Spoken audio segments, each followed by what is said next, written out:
let's get you set up there. I'm going to set up my little office. You're not going to actually read, though, are you? Because we don't allow reading. Well, fuck you.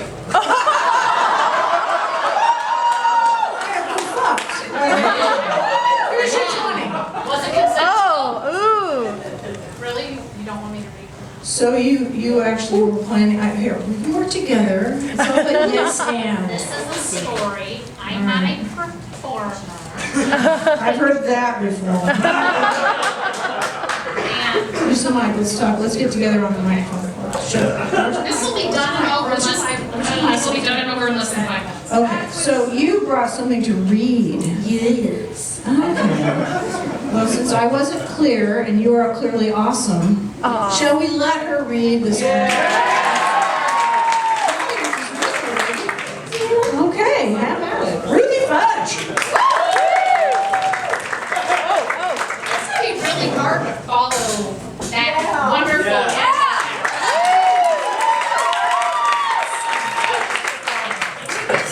So I'm not going to read you the story about my mom's Siamese banana tree, or how she grew an eggplant that looked like Richard Nixon, or how she woke me up in the middle of the night when I was 8 and said, "Psst, Ruthie, we're leaving Dad again." I said, okay, where are we going?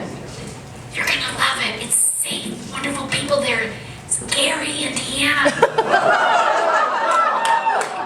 It really happened. And it was unfortunately safer than living with my father, because Charlie was everywhere. This is called See You Later. Mrs. Jean told my mom that one should never begin a story with the word I. A self-righteous, wrinkly, and old-peeled apple was Jean Barron. Top of her head adorned with once blonde, a crown of curls, now turned meringue. She was Old South, I tell you, a debutante from Georgia with ties in the cotton industry and Coca-Cola. She graduated from Emory University with a degree in English. She married Eldon Barron once he was fresh out of seminary and moved down to Clewiston. She wrote for the local newspaper an advice column appropriately titled, Miss Jean Speaks. I know all of this because Ma told me a number of times. She even had the nerve to send me an autographed photo of them having iced tea on what must have been Mrs. Jean's porch.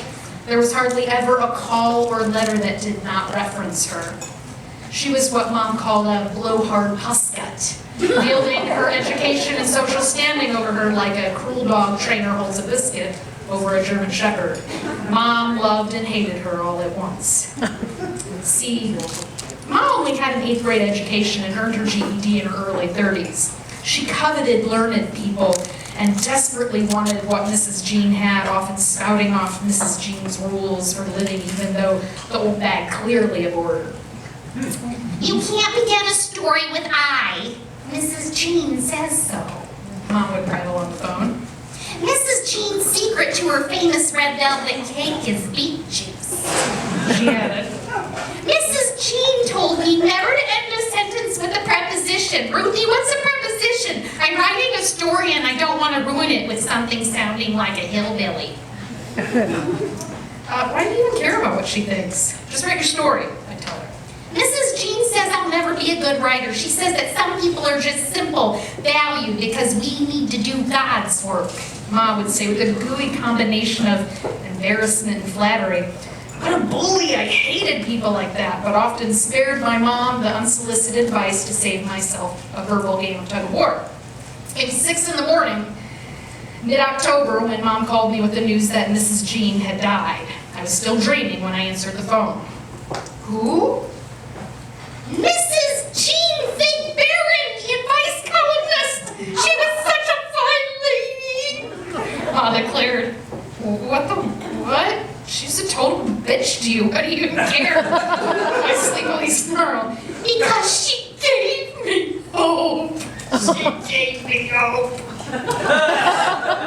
I listened to her go on for about 15 minutes, sobbing to herself that she would no longer have a writing mentor. Then in traditional Francine Singleton manner, she threw a curveball of words that yanked me from my groggy state. Oh, did I tell you I caught an alligator last week? Ma practically unfortunately sang in her measly Midwestern accent. Huh? I said, and I wanted to hear this, I had to hear this one. Well, there was this gator in the channel getting closer to the house. A month ago, he got closer to the dock. 2 weeks later, he was near my hydrangeas. I had to do something, honey. He could have eaten one of the dogs or attacked the ducks.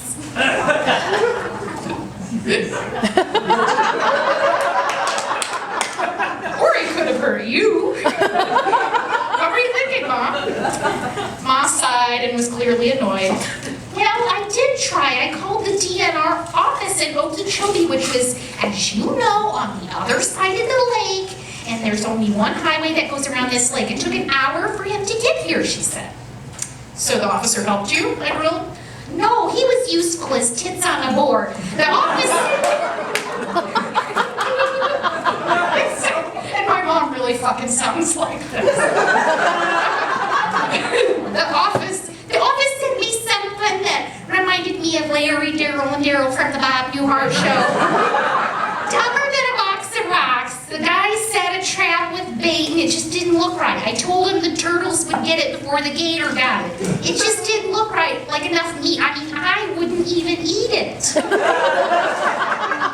Go on, I said. Well, something tripped the trap or whatever that thing does. So I called the DNR office back. I told them exactly what I told Larry and asked them to send someone else. Sure enough, the bait was gone. Fucking turtles. And guess what? They sent that dipshit back to my house. He set the trap the same way again, and I told him again that it wouldn't work. There's not enough meat on that thing, I said. I'm sick of people treating me like I'm stupid. I'm pretty sure how the trap works. So a few days later, it happens again. This time I get out from next door to pull the trap up out of the water because I could see it floating. I knew it, no gator. So I called the DNR office and I told them it happened again. They offered to send me Mr. Dumbass back to set it this time. With more meat, like I suggested. Well, that's when I just lost it. Oh, really? My voice squeaked. My mom was known for some pretty intense meltdowns. I recall the time at McDonald's when she took her Big Mac back to the front counter and told the employees that she wanted it to look like the picture and that what she was looking at actually was the Afterbirth of a Chinese clusterfuck.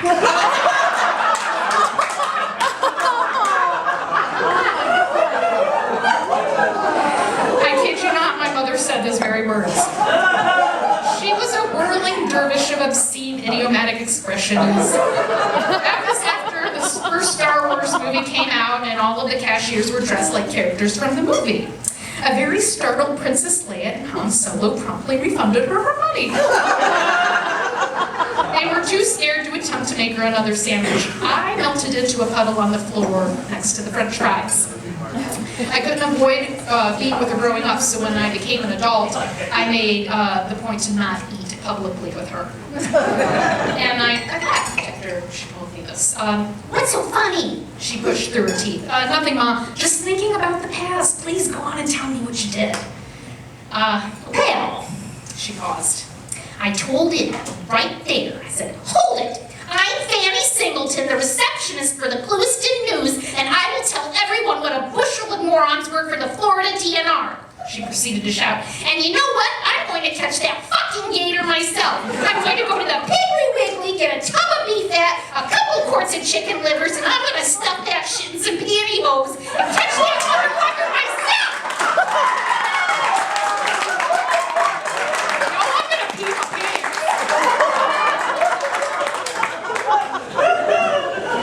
And you caught it? You bet your ass I did. Not an hour or so after setting that damn thing. The buoy went up and down and stayed under. I called the office back up and told them to get their asses over here and get the fucking alligator. Guess who they sent? She quizzes me as if I wasn't paying attention. You guessed. It was Larry again. He pulled that trap up and there he was. Leroy Brown, baddest gator in the whole area. He put him down because if you try to relocate them, they will travel miles to come home. Ain't no way over again. I'll send you a picture in the mail next time I get it. And then as magical as our conversation began, it was over. I love you, Ruthie. She said, I love you too, Mom. Hey, I gotta ask, where'd you get that idea for the pantyhose? She hummed to herself for a second, clicked her tongue and said, Oh, one of those boring-ass fishing shows your dad liked to watch. I had the TV on to keep me company while I was cleaning one day and smoking some Emily. She stated it as simply, Emily is what my mom called pop.